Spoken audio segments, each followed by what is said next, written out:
من يهده الله فلا مضل له ومن يضلل فلا هادي له. أشهد أن لا إله إلا الله وأشهد أن محمدا عبده.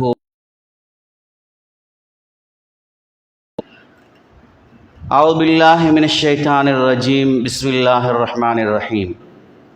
يا أيها الناس اتقوا ربكم الذي خلق منها زوجها وبث منهما رجالا كثيرا ونساء يتساءلون به والأرحام إن الله كان عليكم رقيبا.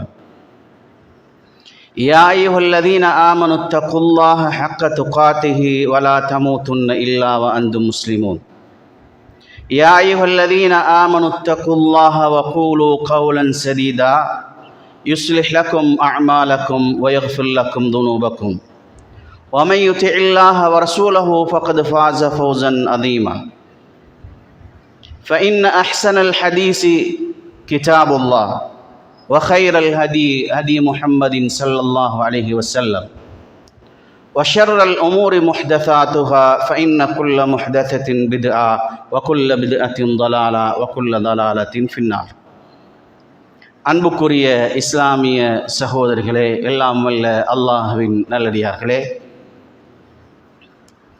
இன்றைய பயான் நிகழ்ச்சியின் தலைப்பிலே சமகால பிரச்சினைகளும் அதற்கான தீர்வுகளும் என்ற தலைப்பின் கீழே ஒரு சில செய்திகளை உங்களுக்கு முன்வைத்து எவ்வாறு இஸ்லாமியர்களாகிய நாம் நடந்து கொள்ள வேண்டும் என்பதை பற்றி முடியுமான ஒரு விளக்கத்தை கொடுக்கலாம் என்று நினைக்கிறேன்.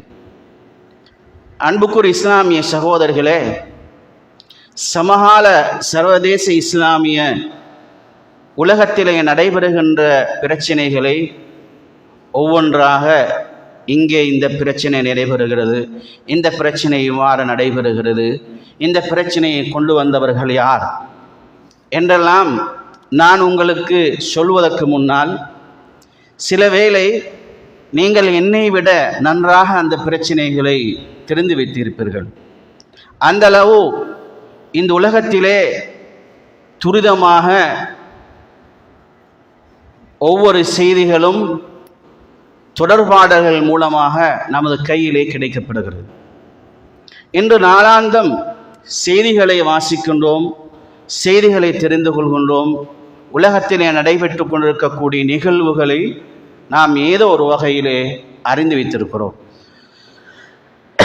அந்த வகையிலே அன்புக்குரிய இஸ்லாமிய சகோதரர்களே, சமகால பிரச்சனைகள், அந்த பிரச்சனைகளை அறிந்து கொள்கின்ற நாம் அந்த பிரச்சனைகளுடைய தீர்வுகள் என்ன, அந்த பிரச்சனைகளை நாம் எவ்வாறு தீர்வு காண வேண்டும், அந்த பிரச்சனைகளிலிருந்து இஸ்லாமிய உம்மாவை, இஸ்லாமிய உலகத்தை எவ்வாறு பாதுகாக்கலாம் என்ற ஒரு கோணல் உட்பட என்னை நான் எப்படி பாதுகாத்துக் கொள்வது, என்னுடைய குடும்பத்தை எவ்வாறு பாதுகாப்பது, என்னுடைய மார்க்கத்தை எவ்வாறு நான் பாதுகாத்துக் கொள்வது என்ற ஒரு தெளிவுக்கு இஸ்லாமிய உலகில் வாழுகின்ற தலைமைத்துவம் முதல் இஸ்லாமிய உலகில் வாழுகின்ற அறிஞர் பெருமக்கள் முதல் இஸ்லாமிய உலகத்திலே வாழுகின்ற படித்தவர்கள் முதல் உலமாக்கள் வரை இந்த விஷயத்துக்கு தீர்வு கொண்டிருக்கிறார்களா என்றால் இன்னும் பூச்சியத்தில் தான் நாம் உலகத்திலே பயணம் செய்து கொண்டிருக்கிறோம். உலகத்திலே முஸ்லிம்கள் பூச்சியத்தில் தான் பயணம் செய்து கொண்டிருக்கிறார்கள். ஏனென்றால் இவ்வளவு தலைக்கு மேலால் இஸ்லாமிய உலகத்திலே பிரச்சனைகள் கொட்டப்பட்டு இன்று குவிந்து கிடக்கின்றன. பிரச்சனைகள் இன்று அதிகரித்து காணப்படுகின்றன. இன்று ஒரு பக்கத்திலே இஸ்லாமிய உலகத்திலே முஸ்லிம்களுடைய உயிர்களுக்கு விலை மதிப்பில்லை. நாய்களை விட, பன்றிகளை விட, மிருகங்களை விட கேவலமாக இஸ்லாமிய உம்மத் கொன்று குவிக்கப்பட்டுக் கொண்டிருக்கிறது. மனிதாபிமானம் என்ற ஒன்றே இல்லாமல் இஸ்லாமிய சமூகம் அநியாயம் செய்யப்பட்டுக் கொண்டிருக்கிறது. இன்று பலஸ்தீனிலே நடைபெறுகின்ற கொடுமைகள், பலஸ்தீனிலே நடைபெறுகின்ற அநியாயங்கள், இந்த அநியாயத்தை 40க்கும் மேற்பட்ட இஸ்லாமிய நாடுகள் இந்த உலகத்திலே இருந்தும், பொருளாதாரத்தோடு இருந்தும், செல்வாக்கோடு இருந்தும், பலத்தோடு இருந்தும், இன்று சிறிய நாட்டிலே நடைபெறுகின்ற அந்த பிரச்சனைகளுக்கு தீர்வு காணுவேன் என்பது இன்று ஏதோ ஒரு பக்கம் சென்று கொண்டிருக்கக்கூடிய காட்சிகளை நாங்கள் பார்க்கிறோம்.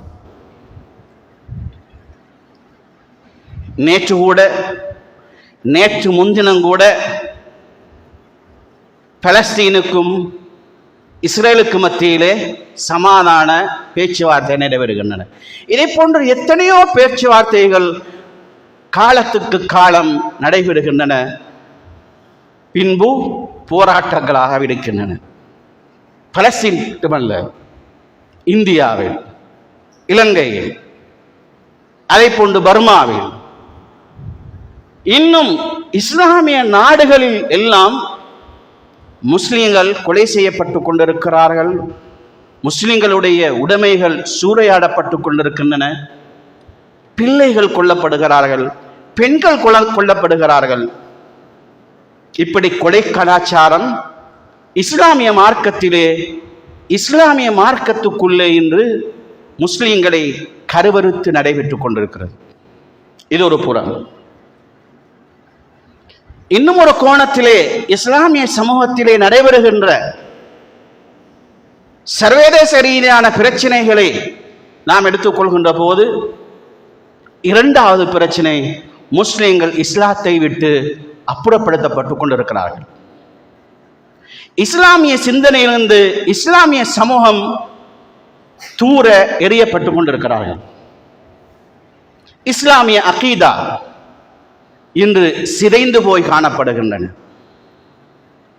உலகத்திலே இஸ்லாம் என்பது வெறும் ஒரு படமாக, வெறும் ஒரு பிக்சராக இந்த உலகத்திலே இஸ்லாம் காட்சி பொருளாக இருக்கிறது.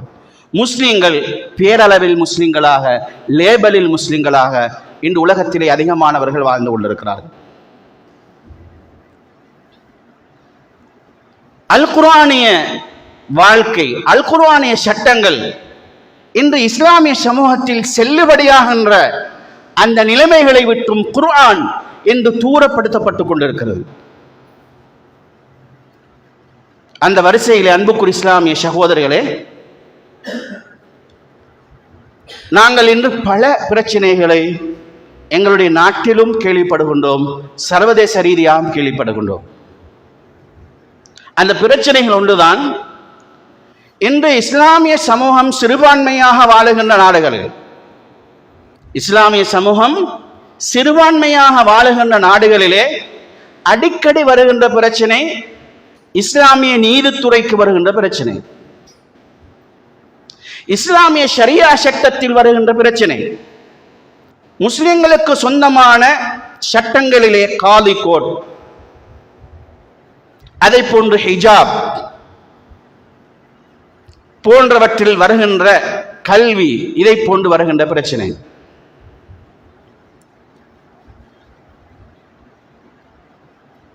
சில மாதங்களுக்கு முன்னால் முஸ்லிம்களுடைய விவகாரம் குறித்த பிரச்சனைகள் இந்த நாட்டிலே தலை தூக்கி இருந்தன.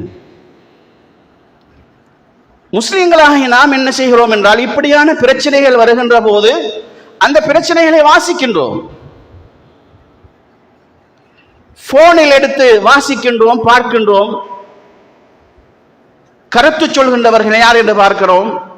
பிரச்சனை வளர்ந்து கொண்டிருக்கிறது. ஒரு பக்கம் இந்த காதி கோட் விவகாரத்தில் உலமாக்கள் தவறு செய்கிறார்கள், தவறு நடைபெறுகிறது, இது நீதித்துறைக்கு அப்பாற்பட்டது, அநியாயங்கள் நடைபெறுகின்றன என்ற பல கருத்துக்கள் முன்வைக்கப்படுகின்றன. அன்புக்குரிய இஸ்லாமிய சகோதரர்களே, இதனுடைய துவக்கம் எங்கே? இதை செய்கின்றவர்கள் யார் என்று பார்க்கின்ற போது, இது சர்வதேச ரீதியாக இஸ்லாமிய உம்மாவில், இஸ்லாமிய சமூகத்திலே இஸ்லாமிய நீதித்துறை ஷரியா சட்டத்தை இன்று கேவலப்படுத்துவதற்காக மேற்கத்திய சிந்தனையின் உருவாக்கம் என்பதை நாங்கள் மறந்து விடுகின்றோம். அன்புக்குரிய இஸ்லாமிய சகோதரர்கள், உண்மையில் பிரச்சனை இல்லாமல் இல்லை. காலிகோட் சம்பந்தமான பிரச்சனை இருக்கிறது, விவகாரம் சம்பந்தமான பிரச்சனை இருக்கிறது, ஹிஜாப் சம்பந்தமாக பிரச்சனை இருக்கிறது. அதை தீர்ப்பதற்கு ஷரியாவின் வழிகள் தெளிவு கொடுக்கப்பட்டிருக்கின்றன. ஷரியாவில் சட்டங்கள் இயற்றப்பட்டுக் கொண்டிருக்கின்றன. இதே நேரத்திலே இதை பேசுகின்றவர்கள் யார்? வெளியே இருந்து, இஸ்லாத்துக்கு வெளியே இருப்பவர்கள் இந்த பிரச்சனைகளை பேசுகிறார்களா?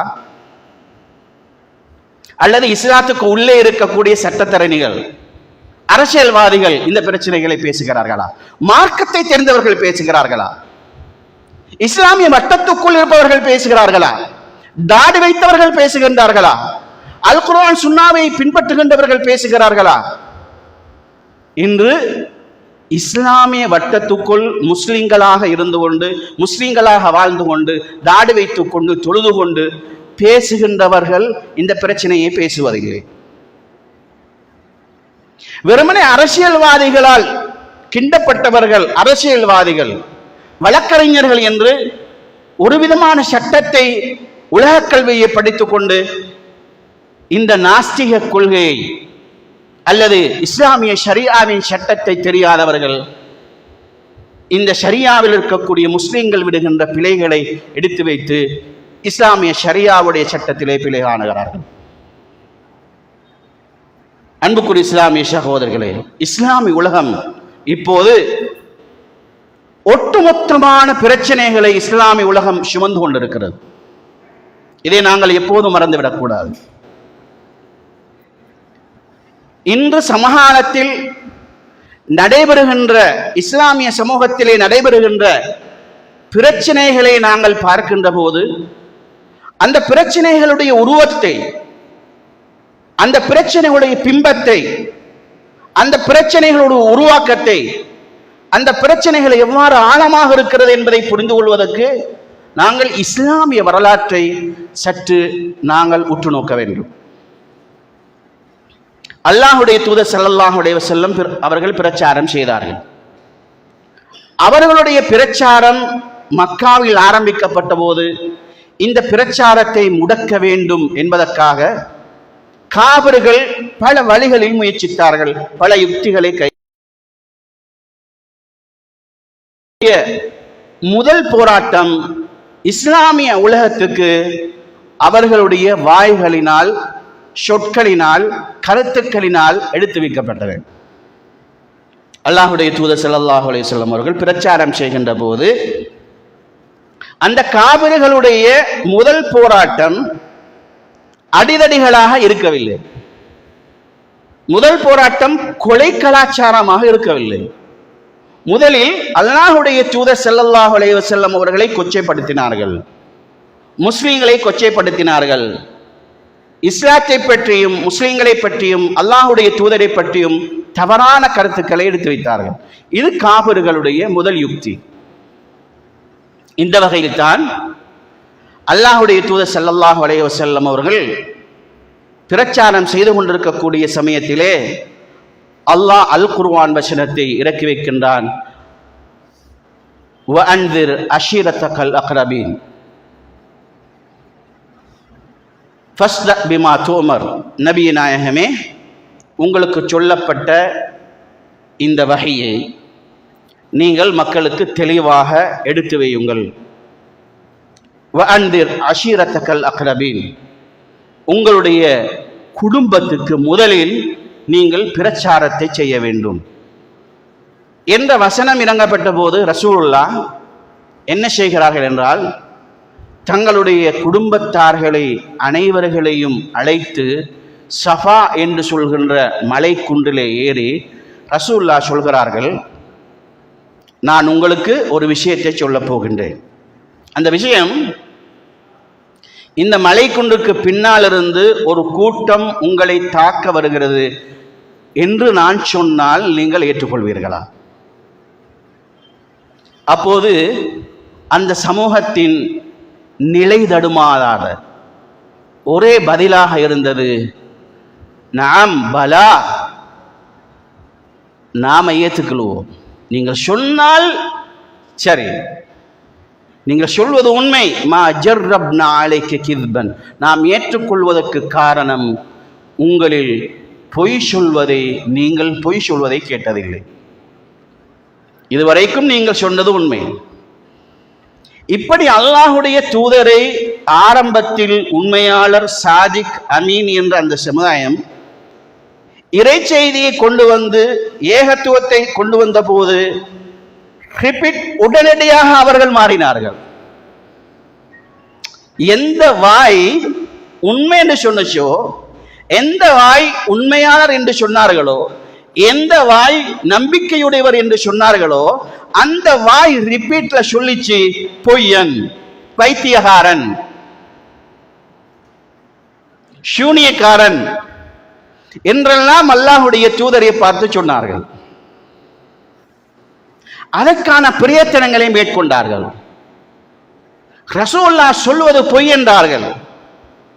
ரசூலுல்லாஹ் மீராஜுக்கு சென்ற சம்பவத்தை எடுத்து சொன்ன போது, நீ அப்ப உனக்கு எப்படி அப்பா இந்த பைத்துல் மக்தஸிற்கு செல்ல முடியும்? இந்த இரவுல செல்ல முடியுமா? 7 வானத்தை தாண்டி செல்ல முடியுமா என்பதற்கான கேள்விகளை கேட்டு ரசூலுல்லாவை புண்படுத்த முயற்சித்தார்கள். இவை அனைத்திலும் வெற்றி பெற்றவர்கள் ரசூலுல்லாஹ். உண்மையான பதிலை சொன்னவர்கள் ரசூலுல்லாஹ். அவர்களை மடக்கியவர்கள் ரசூலுல்லாஹ். அல்லாஹ் அவர்களுக்கு கற்றுக் கொடுத்தான். நான் எதை சொல்ல வருகிறேன் என்றால், காவிர்கள் அவருடைய முதல் யுக்தியாக, கருத்து ரீதியாக இஸ்லாத்தை எதிர்த்தார்கள். கருத்து ரீதியாக எதிர்க்கின்ற போது முஸ்லிம்களுக்கு மத்தியிலே குர்ஆனை பற்றி பொய் என்றார்கள், நபிகள் நாயகத்தை கேவலப்படுத்தினார்கள், ரசூலுல்லாஹ்வோடு சேருகின்றவர்கள் ஏழைகள், பணக்காரர்கள், சமூகத்திலே தகுதி வாய்ந்தவர்கள் அல்ல. எனவே நபிகள் நாயகம் இந்த இஸ்லாம் என்பது ஏற்றுக்கொள்ளப்படக்கூடிய ஒரு மார்க்கம் அல்ல என்ற பல கருத்துக்களை சொல்லி இஸ்லாத்தை விட்டு முஸ்லிம்களை அப்புறப்படுத்தினார்கள்.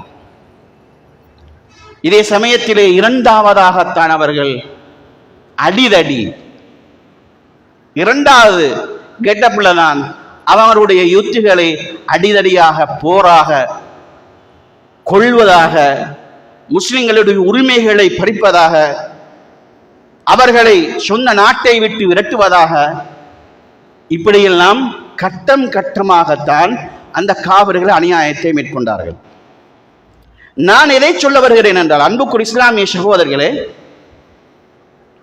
அன்று முஸ்லிம்கள் மீது நடந்த போராட்டம் ஈமானிய சமூகத்தோடு நடந்த போராட்டமாக இருந்தது. ரசூலுல்லாஹ் இருந்த காலத்தில் நடந்த போராட்டமாக இருந்தது. அல்லாஹ்வின் உதவியை பெறுகின்ற போராட்டமாக இருந்தது. இன்று நாங்கள் நவீனமயப்படுத்தப்பட்ட ஒரு காலத்தில் வாழ்ந்து கொண்டிருக்கின்றோம். நவீன காலம். அன்று இருந்த ஆயுதங்கள் இன்று பல மடங்கு, பல ஆயிரம் லட்சம் மடங்கு மிகவும் உயர்ந்த ஆயுதங்களாக, அணு கதிர்களாக, அணு ஆயுதங்களாக ஆக்கப்பட்டு இன்று ஒரே நிமிடத்தில், ஒரே பவர்ல ஆயிரக்கணக்கானவர்கள் கொல்லப்படுகிறார்கள். இந்த அளவு யுத்தம் இன்று விரிவடுத்தப்பட்டு இஸ்லாமிய சமூகத்தின் மீது வீசப்படுகின்ற சவால்கள் ஒட்டுமொத்தமாக சேர்ந்து இஸ்லாமிய சமூகத்தை கவ்விக்கொண்டிருக்கக்கூடிய ஒரு காலகட்டத்திலே நாங்கள் வாழ்கின்றோம். அன்புக்குரிய இஸ்லாமிய சகோதரர்களே, இந்த சதிகளிலிருந்தும் இந்த சவால்களிலிருந்தும் நான் என்னை எப்படி பாதுகாத்துக் கொள்வது, என்னுடைய குடும்பத்தை பாதுகாத்துக் கொள்வது, என்னுடைய ஈமானை பாதுகாத்துக் கொள்வதற்கென்ற சில பகுதிகளை மாத்திரம் நான் உங்களுக்கு இந்த பயான் நிகழ்ச்சியில் எடுத்து வைக்க விரும்புகின்றேன். சுருக்கமாக சொல்லி முடித்துக் கொள்கின்றேன். அதில் முதலாவது பகுதி என்ன தெரியுமா? இந்த பிரச்சனைகளிலிருந்து என்னுடைய ஈமானை பாதுகாத்துக் கொள்ள வேண்டும், என்னுடைய உலக வாழ்வை பாதுகாத்துக் கொள்ள வேண்டும், என்னுடைய மறுமை பயணத்தை பாதுகாத்துக் கொள்ள வேண்டும். ஒரு பகுதி என்னுடைய பிள்ளைகளை பாதுகாத்துக் கொள்ள வேண்டும். உலக மயமாக்கல் திட்டங்கள், உலகத்தில் இருக்கக்கூடிய சர்வதேச பிரச்சனைகள், காழ்ப்புணர்வுகள், யூதர்களுடைய செயல் திட்டங்கள், இவைகளிலிருந்து நான் பாதுகாப்பு பெறுவது. இரண்டாவது, என்னுடைய குடும்பத்தை, பிள்ளைகளை பாதுகாப்பு பெறுவது. மூன்றாவது, என்னின் மீது கடமை இந்த சமூகத்தில் இருக்கக்கூடியவர்களை எனக்கு முடியுமான அளவு பாதுகாத்தல். இதற்கான போராட்டம் தான் நான் இப்போது உங்களுக்கு மத்தியிலே பயான் நிகழ்ச்சி செய்து கொண்டிருக்கின்றேன். அன்புக்குரிய இஸ்லாமிய சகோதரர்களே, இந்த வழிகளை நாங்கள் எவ்வாறு கையாள்வது என்பதை பொறுத்தவரையில் முதலாவதாக இந்த இஸ்லாமிய உம்மாவை பொறுத்தவரையில் பிரச்சனைகளிலிருந்து உலகம் சந்திக்கக்கூடிய, சர்வதேச உலகம் முஸ்லிம்கள் சந்திக்கக்கூடிய யுத்தங்களாக இருக்கலாம், இரத்தங்களாக இருக்கலாம், போராட்டங்களாக இருக்கலாம், பிரச்சனைகளாக இருக்கலாம், கருத்து ரீதியான பிரச்சனைகளாக இருக்கலாம், வறுமை சம்பந்தமான பிரச்சனையாக இருக்கலாம், பொருளாதாரம் சம்பந்தமான பிரச்சனையாக இருக்கலாம், ஆயிரம் பிரச்சனைகளாக இருக்கலாம். இந்த பிரச்சனைகளிலிருந்து பாதுகாப்பதற்கு ஒரே ஒரு வழி அல்லாஹ் சொல்கிறான். இந்த பிரச்சனைகளிலிருந்து நீங்கள் உங்களை பாதுகாத்துக் கொள்ள வேண்டுமா, உங்களுடைய பிள்ளைகளை, குடும்பத்தை பாதுகாத்துக் கொள்ள வேண்டுமா, சமூகத்தை பாதுகாக்க வேண்டும், ஒரே வரை வஅ்தஸிமு பிஹபிலில்லாஹி ஜமீஅன் வலா தஃபர்ரகு. நீங்கள் ஒன்று சேர வேண்டிய ஒரு பகுதி அல் குர்ஆன் தான். இதை நீங்கள் சற்று சிந்தித்து பாருங்கள். நான் உங்களுக்கு நேரம் செல்லும் என்பதற்காக வேண்டி வரலாற்று துணுக்குகளை உங்களுக்கு அடுக்கி வைக்கவில்லை.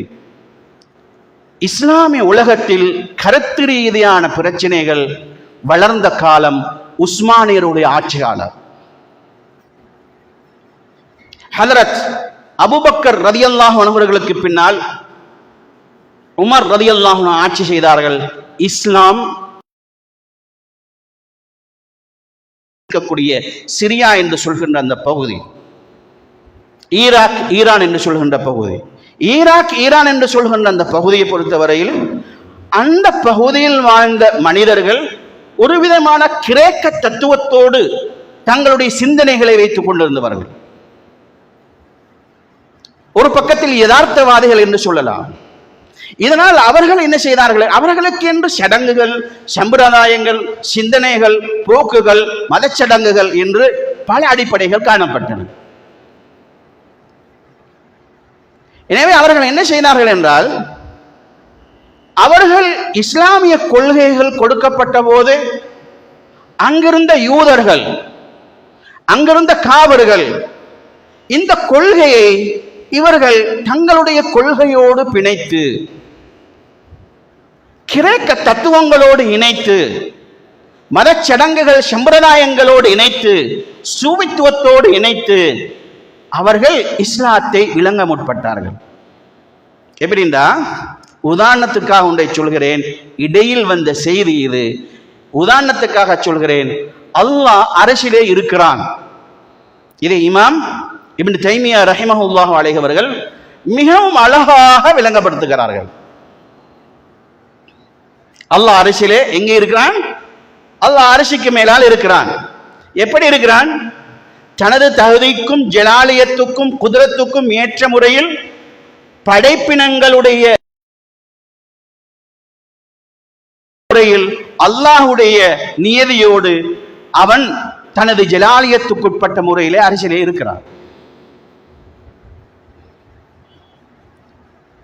அல்லாஹ் அரசியலே இருக்கிறான் என்றால் நபித்தோழர்கள் எப்படி இருக்கிறான், அல்லாஹுடைய குர்சி எப்படிப்பட்டது என்ற ஒரு கேள்வியை கேட்டார்களா? நீங்க எங்கேயாவது ஹதீஸோட மௌலிமாட்ட கேட்டு பாருங்க, நபித்தோழர்கள் இவ்வாறான ஒரு கேள்வியை கேட்டார்களா? அல்லாஹ்வுக்கு உருவம் உண்டா, அல்லாஹ் அரசியலே இப்படி இருக்கிறான். இதனால் தான் இமாம் மாலிக் ரஹிமஹுல்லாவுடைய ஆட்சி காலத்திலே அவர்கள் இருக்கக்கூடிய அந்த சமயத்திலே ஒருவர் வந்து அல்லாஹ் அரசியலிக்கிறா எப்படி அரசியலிக்கிறார் என்று கேட்டார். அப்ப மாலிக் இமாம் சொன்னாங்க, அல் இஸ்திவா மஅலூமுன், அல்லாஹ் அரசியல் இருக்கிறது உண்மை, வஸ்ஸுஆலு அன்ஹு பித்ஆ. நீ கேட்கிற கேள்வி நபித்தோழர்கள் கேட்ட கேள்வி அல்ல.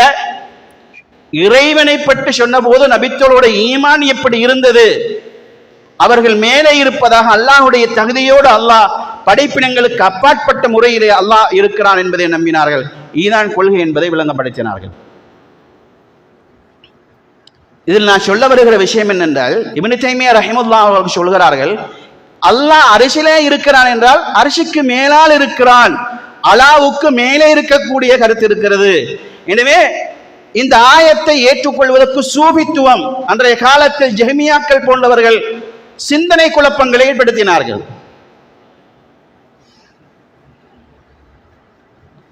அப்போது இப்னு தைமியா ரஹிமஹுல்லாஹு அலைஹி அவர்கள் சரியான முறையில் அல்லாஹ் அரிசிலே இருக்கிறான் என்றால் இவ்வாறு தான் இருக்கிறான் என்பதை மிக தெளிவாக எடுத்துச் சொன்ன செய்திகளை நாங்கள் கிதாபுகளிலே அல்லாஹ் அரிசிலே இருக்கிறான் என்றால் அவன் படைப்பினங்களுக்கு அப்பாற்பட்ட முறையில் நீங்கள் நினைப்பதை போன்ற அல்ல. அல்லாஹ்வுக்கு இடம் வேண்டும், அது வேண்டும், இது வேண்டும், இதை போல அவனுடைய குதிரத்துக்கும் சக்திக்கும் ஜலாலியத்துக்கும் ஏற்ற முறையில் படைப்பினங்களுக்கு ஒப்பாகாமல் அல்லாஹ் இருக்கின்றான் என்பதை நாங்கள் விசுவாசிக்கிறோம் என்ற கொள்கையை இமாம் இப்னு தைமியா ரஹிமஹுல்லாஹ் அவர்கள் எடுத்து வைத்தார்கள். அன்புக்குரிய இஸ்லாமிய சகோதரர், நான் எதை சொல்கிறேன் என்றால், இப்படி கருத்து முரண்பாடுகள் உஸ்மானியருடைய ஆட்சி காலத்தில் உருவாக்கப்பட்டு இஸ்லாமிய சமூகத்திலே முஅ்தஸிலாக்கள், ஜஹ்மியாக்கள், ரவாஃபிதாக்கள், ஷியாக்கள், ஹவாரிஜிகள் என்ற மிக பெரும் ரசூலுல்லாஹ் சொன்ன 73 கூட்டம் உலகத்திலே உருவான முஸ்லிம்கள் சிறைப்படுத்தப்பட்டு சென்றார்கள். முஸ்லிம்கள் சிறைப்படுத்தப்பட்டு சென்றார்கள். எனவே இஸ்லாமிய சமூகம் ஒன்றுபட வேண்டுமாக இருந்தால் எல்லோருக்கும் பொதுவான வேதம்தான் அல் குர்ஆன். எனவேதான் வஅத்தஸிமு பிஹபில்லாஹி ஜமீஅன், இஸ்லாமிய சமூகம் ஒன்று சேர்ந்து ஒரு போராட்டத்தில் வெற்றி காண வேண்டும் என்றால், சிந்தனையில் தெளிவுற வேண்டும் என்றால், கல்வியில் பொருளாதாரத்தில் இஸ்லாமிய சமூகம் உலகத்தை ஆதிக்கம் செலுத்த வேண்டுமாக இருந்தால் இஸ்லாமிய சமூகம் வரவேண்டிய ஒரு பகுதி அல் குர்ஆன், அஸ்ஸுன்னா என்பதை எப்போதும் நாங்கள் மறந்துவிடக்கூடாது. அந்த பகுதி அல்லாஹ் எங்களுக்கு தந்திருக்கிறான். முடியுமானவரை இரண்டாவது பகுதி, இந்த பிரச்சனைகளிலிருந்து தீர்வு காண வேண்டுமென்றால் இரண்டாவது பகுதி என்ன தெரியுமா? நாங்கள் குர்ஆனிலும் சுன்னாவிலும் ஒன்றுபட்டு வேறு பிரச்சனைகளிலே எங்களுடைய கவனத்தை நாங்கள் செலுத்தப்படக்கூடாது. அல்லாஹ்வுடைய தூதர் ஸல்லல்லாஹு அலைஹி வஸல்லம் சொன்னார்கள், இன்னமா அஹ்லக்கல்லதீன மின் கப்லிக்கும் கஸரத் மசாயிலுஹும் வக்திலாஃபுஹும் அலா அன்பியாய். உங்களுக்கு முன்னால் இருந்த சமூகம் நாசமாகி சென்றதெல்லாம் தெளிவு கிடைக்கப்பட்டதன் பின்பு மின் பஅதி மா ஜாஅஹுல் பையினா மா ஜாஅஹுல் ஹக், அல்லாஹ்வை பற்றிய, ரசூலை பற்றிய, மார்க்கத்தை பற்றிய, குர்ஆனை பற்றிய, சுன்னாவை பற்றிய தெளிவுகள் கிடைக்கப்பட்டு குர்ஆன் இருக்கிறது, ஹதீஸ் முன்னால் இருக்கின்ற போது இவர்கள் வேறு விதமான பிரச்சனைகளை உருவாக்கினார்கள், வேறு விதமான கேள்விகளை சமூகத்திலே தொடுத்தார்கள். நபிமார்கள் கொண்டு வந்த வேதத்தில் பிரச்சனைப்பட்டார்கள். தேவையற்ற கேள்விகளை நான் இப்போது சொன்னேன், இதே போன்ற கேள்விகளை கேட்டார்கள். எனவே இஸ்லாமிய சமூக சிதைவுக்கும் பிரச்சனைகளை இஸ்லாமிய சமூகம் சந்திப்பதற்கும் காரணம் குர்ஆன் சுன்னாவிலிருந்து வேறுபட்டு வேறு பிரச்சனைகள், வேறு கூட்டமைப்புகளோடு நாங்கள் சேர்ந்து நடப்பதுதான் நாங்களுடைய பிரச்சனைகள் தீராமல் இருப்பதற்கான காரணமாகும். என் அன்புக்குரிய இஸ்லாமிய சகோதரர்களே, அதற்கடுத்து முடியுமானவரை முஸ்லிம்கள் நாங்கள் ஒற்றுமையோடும் பயணிப்பதற்கு இந்த உலகத்திலே பழகிக்கொள்ள வேண்டும். எங்களுடைய பாதைகளை ஒற்றுமையாக ஆக்கிக்கொள்ள வேண்டும். ஷரீஆவை நிலைநாட்ட வேண்டும். குர்ஆன் சுன்னாவை நாங்கள் நிலைநாட்ட வேண்டும். இதே நேரத்திலே எங்களுடைய பாதை மிகவும் இரக்கமானதாக, மக்களுக்கு மத்தியிலே நாம் சொல்லுகின்ற பிரச்சாரத்தை நளினமான முறையில் அமைத்து மக்கள் ஓடுகின்ற அமைப்பிலே பிரச்சாரங்களை மேற்கொள்ளாமலும் குர்ஆன் சுன்னாவை எடுத்து வைக்காமலும் சத்தியத்தை தெளிவோடும் நாங்கள் எடுத்து வைக்கின்ற போது இஸ்லாமிய சமூகத்திலே நாங்கள் அதற்கான பிரச்சனைகளுக்குண்டான தீர்வுகளை காணலாம். அதற்கடுத்து நாங்கள் இந்த பிரச்சனைகளிலிருந்து தீர்வு காண வேண்டுமாக இருந்தால் எங்களுடைய பொருளாதாரத்தை விட, நாங்கள் திரட்டுகின்ற பொருளாதாரத்தை விட, நாங்கள் இந்த உலகத்தில் எவைகளுக்கு முக்கியம் செலுத்துகிறோமோ அவைகளை விட நாங்கள் தூய்மையான அகீதாவுக்கும் வணக்க வழிபாடுகளை சரியான முறையில் செய்து கொள்வதற்கும் நாங்கள் முன்வர வேண்டும்.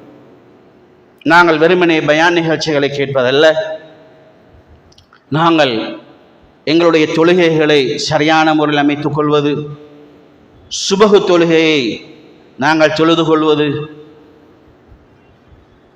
அதை போன்று இஷாவுடைய தொழுகையை தொழுது கொள்வது, 5 நேரம் ஜமாத்துக்கு வருவது போன்ற வணக்க வழிபாடுகளோடும் நாம் எந்த வணக்க வழிபாடுகளை செய்கிறோமோ அதைகளை எங்களுடைய பிள்ளைகளுக்கும் எடுத்து வைத்து நாம் என்ன செய்ய வேண்டும் என்றால், இந்த உலகத்திலே ஒரு இஸ்லாமியனுடைய வாழ்க்கையை செம்மைப்படுத்துகின்ற அந்த பகுதியை நாங்கள் எங்களுடைய வாழ்க்கையிலே செய்து கொண்டிருக்க வேண்டும்.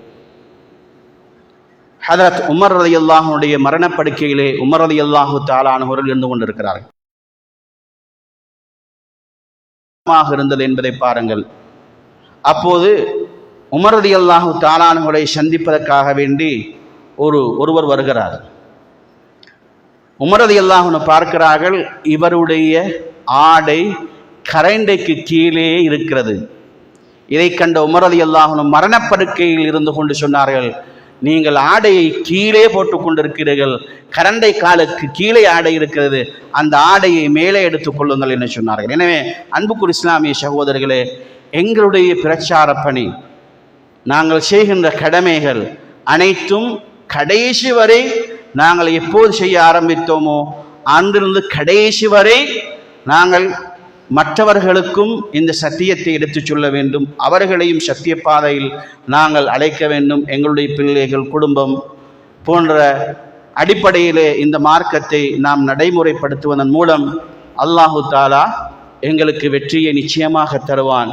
எனவே அவ்வாறான வெற்றியை நாங்கள் அடைந்து கொள்வதற்கு வல்லவர் ரஹ்மான் எங்கள் எல்லோருக்கும் அருள் செய்வானாக. அஸ்ஸலாமு அலைக்கும் வரஹ்மத்துல்லாஹி வபரகாத்துஹு.